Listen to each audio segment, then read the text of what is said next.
Hi అండి. నేను మీ Deepika.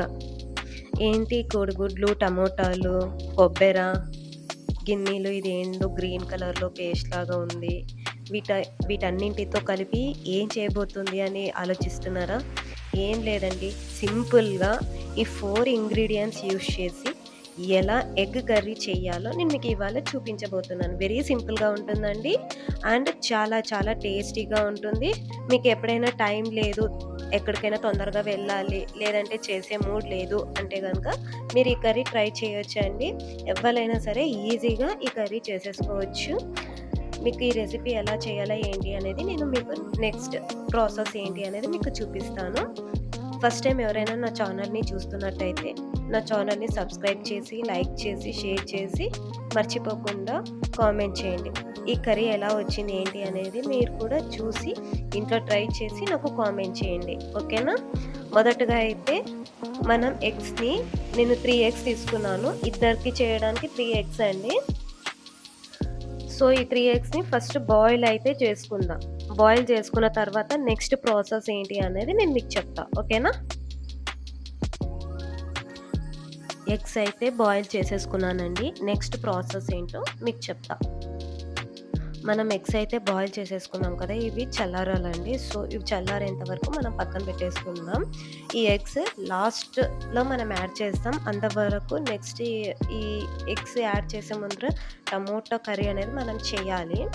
So, అది ఎలా చేయాలి ఏంటి అనేది చెప్తాను. దానికంటే ముందు మనం ఫస్ట్ అయితే మనం టమోటాస్‌ని మనం కట్ చేసుకుందాం. నేనైతే ఇలా నార్మల్‌గానే కట్ చేస్తానండి. మీకెలా కావాలంటే అలా కట్ చేసుకోవచ్చు. బట్ ఏంటి అంటే మనం ఇది కర్రీ చేసేటప్పుడు టమాటో మెత్తగా అయిపోవాలండి. సో, ఇలా చిన్నగా కట్ చేసుకుంటేనే బావుంటది మనకు. నీట్‌గా మనం ఇలా కట్ చేసుకోవాలి. తొందరగా మగ్గిపోతాయండి చిన్నగా కట్ చేసుకుంటే. నేను 2 మెంబర్స్‌కి అయ్యేంత నేను ఎగ్ కర్రీ చేయబోతున్నానండి. అందుకే నేను 3 టమాటోస్ మీడియం సైజ్ తీసుకున్నాను. సో, మీరు ఎంతమంది చేయాలనుకుంటున్నారో దాన్ని బట్టి క్వాంటిటీ తీసుకోవచ్చు. సో, ఇలాగ నీట్‌గా మనం టమాటాలు కట్ చేసుకుందాం.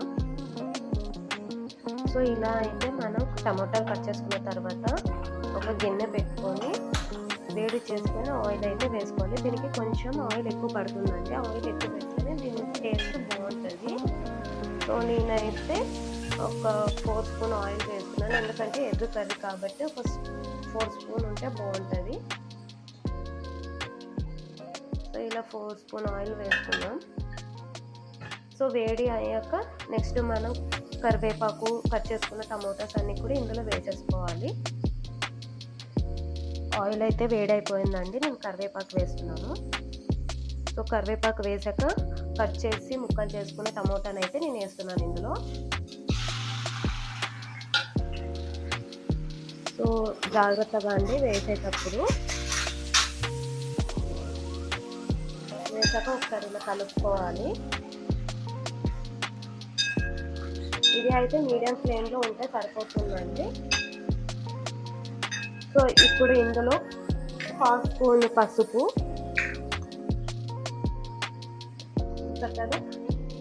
హాఫ్ స్పూన్ పసుపు వేయాలి.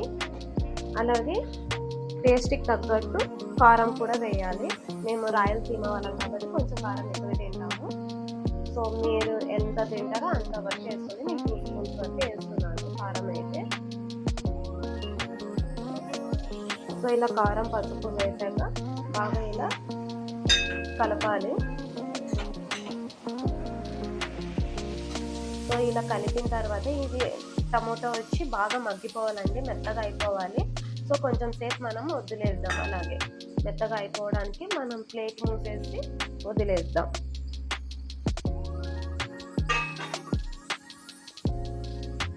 సో, మనం ప్లేట్ మూసేసాం కదండీ! టమోటా బాగా మెత్తగా అవ్వాలి. సో, టమోటా మెత్తగా అయిపోయే లోపల దీనికి కావాల్సింది మెయిన్ ఇంగ్రీడియంట్ గ్రేవీ థిక్‌గా అవ్వడానికి మనం కొబ్బరి చూపించాం కదా! కొబ్బరిని మనం పేస్ట్ చేసుకుందాం. కొబ్బరి పేస్ట్ కావాలి. సో, టమోటా అంతా మగ్గే లోపల మనం కొబ్బరి పేస్ట్ చేసుకుందాం. ఓకేనా? ఇంత కొబ్బరి తీసుకోవాలండి. సో, ఇలాగ మనం నీట్‌గా చిన్న చిన్న పీసెస్ లాగా చేసుకొని మనం వీటిని మిక్సీ పట్టుకొని వాటర్ వేసి మనం పేస్ట్ చేసుకోవాలండి. ఇది మీరు గ్రేవీలో అంటే వంకాయ కర్రీ, గుత్తి వంకాయ చేస్తారు కదా, సో దానికి కూడా మనం ఈ కొబ్బరి పేస్ట్ యూజ్ చేయొచ్చు. నాన్ వెజ్ కానీ, చికెన్ కర్రీ కానీ, సో అట్లా దేంట్లో అయినా మనం ఈ పేస్ట్ని యూజ్ చేయొచ్చు. బీరకాయ కర్రీ కానీ, చిక్కుడుకాయ కర్రీ, ఇలా ఏ కర్రీ కావాలంటే ఆ కర్రీలో మనం ఈ కొబ్బరి పేస్ట్ని యూజ్ చేయొచ్చు. సో మనం ఇదంతా కట్ చేసుకుందాం. సో మన టమాటా ఎలా ఉడికిపోయిందో చూద్దామంట. చూసారు కదా ఎంత మంచిగా మగ్గిపోయిందో. సో ఇలా మగ్గిపోయిన తర్వాత మనం ఒక గ్లాస్ వాటర్ యాడ్ చేసుకుందాం. నేను ఇక్కడ 2 మెంబర్స్కి చేస్తున్నాను కాబట్టి 1 గ్లాస్ వాటర్ యాడ్ చేస్తున్నానండి. మీరు ఎంతమంది చేయాలనుకుంటున్నారో ఆ కన్సిస్టెన్సీని బట్టి మీరు యాడ్ చేసుకోవచ్చు. సో ఇది 2 మెంబర్స్కి సరిపోయేది కాబట్టి ఇలా యాడ్ చేస్తున్నాను. మనం ఇప్పుడు ఈ స్టేజ్లో మనం సాల్ట్ వేయాల్సి ఉంటుంది. టేస్ట్కి తగ్గ సాల్ట్ వేస్తున్నానండి. నేను రాక్ సాల్ట్ యూజ్ చేస్తున్నాను. మీరు చిన్న ఉప్పు కావాలన్నా మీరు యూజ్ చేయొచ్చు. సో నేను మసాలా అంటే కొబ్బరి పేస్ట్ రెడీ చేసే లోపల ఇది కొంచెం బాయిల్ అవ్వడం స్టార్ట్ అవుతుందండి. అంతవరకు మనం ఈ లోపల కొబ్బరి పేస్ట్ని ప్రిపేర్ చేసేద్దాం. సో ఇలా మూత పెట్టేస్తే కొంచెం సేపట్లో ఉడక స్టార్ట్ అవుతుంది. మనం ఈ లోపల కొబ్బరి పేస్ట్ని చేసుకొని వచ్చేద్దాం. సో ఇలా కట్ చేసుకున్న కొబ్బరిని మనము మిక్సీ జార్ తీసుకొని ఇందులో వేసుకోవాలి. సో వాటర్ వేస్తూనే మనం మిక్స్ చేసుకోవాలండి. మంచి పేస్ట్గా మనం ప్రిపేర్ చేద్దాం. ఇది చూసారు కదా మా కొత్తిమీరతో చేసిన మసాలా అండి. ఇది కూడా ఒక 1 స్పూన్ నేను ఇందులోనే వేసేస్తున్నాను. కొబ్బరి పేస్ట్లోనే నేను వేసేస్తున్నాను. 2 మిక్స్ చేసి నేను మిక్సీ పట్టేస్తాను. ఓకేనా. ఇది మీకు కొత్తిమీరతో ఈ పేస్ట్ ఎలా చేయాలి అని నేను ఇంకొక వీడియో చేసి పెడతానండి. ఓకేనా. ఫస్ట్ అయితే నేను ఇందులో నుంచి ఒక స్పూన్ కొబ్బరి పేస్ట్లోకి వేసి మిక్స్ చేసి తీసుకొని వస్తాను. చూసారు కదా ఎంత మంచిగా పేస్ట్ అయ్యిందో. ఈ పేస్ట్ని మనం టమాటో కర్రీలోకి వేసేసుకుందాం. చూసారు కదా ఎంత మంచిగా ఉడికిపోతా ఉందో. ఒకసారి ఇలా కలిపి మనం పేస్ట్ చేసుకున్న కొబ్బరి పేస్ట్ని ఇందులోకి వేసేసుకుందాం. ఇలా మెల్లిగా వేసి కలుపుకుందాం. సో థిక్ కన్సిస్టెన్సీ రావాలి అన్న, టేస్ట్ రావాలన్నా ఈ కొబ్బరి పేస్ట్లోనే ఉంటుందండి. కొత్తిమీర పేస్ట్లోనే ఉంటుంది. సో ఇలాగా బాగా మంచిగా మిక్స్ చేసేసుకుందాం. మీరు ఈ స్టేజ్లో కావాలి అంటే ఇంకో కొన్ని వాటర్ వేసుకోవచ్చు, లేదా అంటే అలానే వదిలేయచ్చు. బాగా మంచిగా ఉడకాలండి. ఈ పేస్ట్ వేసిన తర్వాత ఒక 15 మినిట్స్ అయినా మంచిగా బాయిల్ అవ్వాలి. ఉడికిన తర్వాత మనం లాస్ట్లో ఇంకా దించేద్దాం అన్నప్పుడు ఒక 5 మినిట్స్ ముందర ఎగ్స్ అనేది ఇందులో యాడ్ చేసుకొని ఒక 5 మినిట్స్ ఉడికి పెట్టేస్తే మన egg curry tasty egg curry తయారైపోతుంది.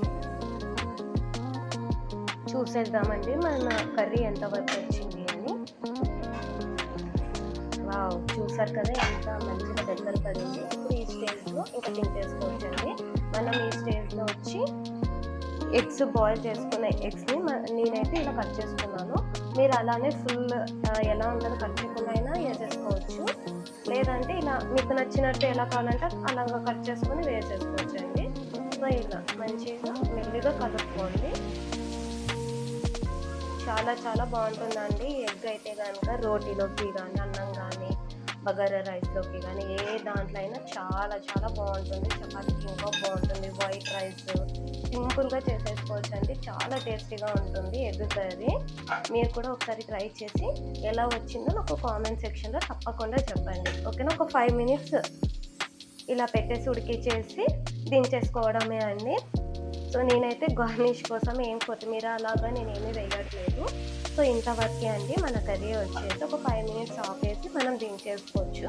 మనం అన్నంలోకి కానీ, చపాతీ కానీ దేంట్లో కావాలన్నా కూడా మనం ఇది వేసుకోవచ్చు అండి. చాలా టేస్టీ ఉంటుంది.